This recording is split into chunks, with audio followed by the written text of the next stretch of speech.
So here's what my trailer looks like. It is 8.5 feet wide, 20 feet long.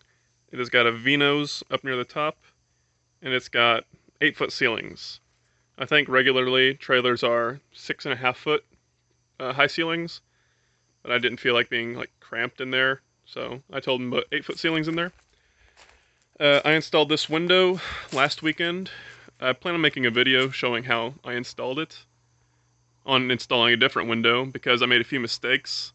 So up there you can see those dents, and I figured out a way to avoid that. So I want to show a video how I like to do things better than what I did them.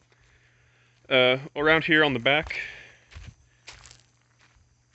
if I can make it a little lighter, there we go. I came out here and it was raining, and I noticed that a bunch of water coming off this gutter up here was coming off, running straight into the door. And so I have some water damage in here on the inside.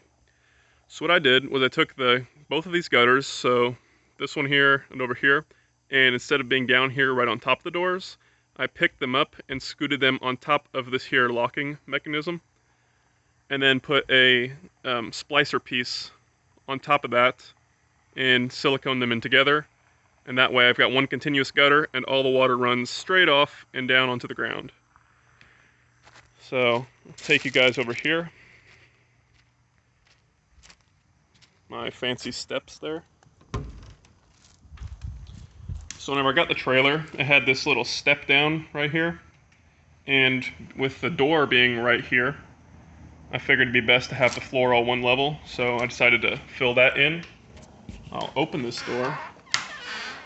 It's kind of dark out. So here are all my walls that I got framed up. I had to splice these studs here because I bought pre-cuts and they were, 2.5 inches short.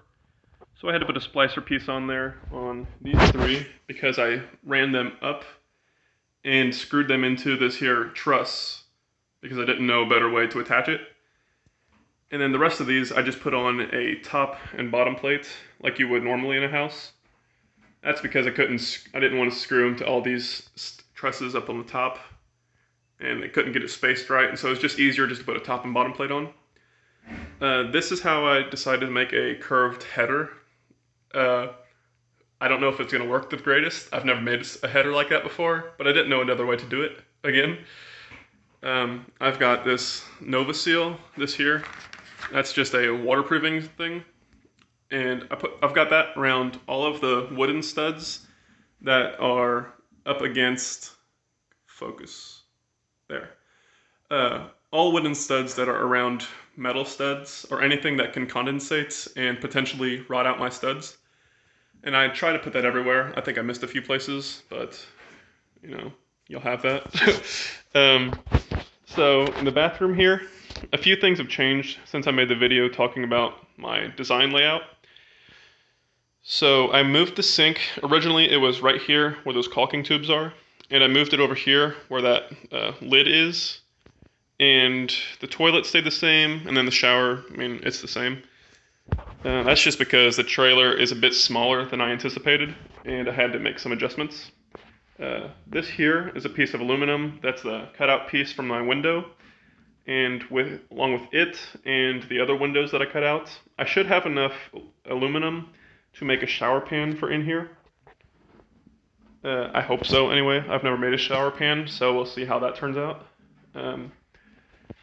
This right here is what I plan on working on tomorrow or today, whenever I decide to put this video out. I've got to cut these 3 studs there.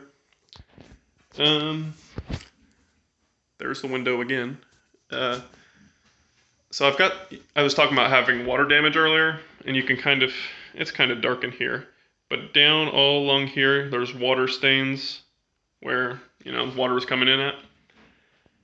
And I think that's just about it for this video. Trying to think if there's anything else that I missed, but I think I got it all. So, hope you guys liked this video. Thanks for watching. Bye.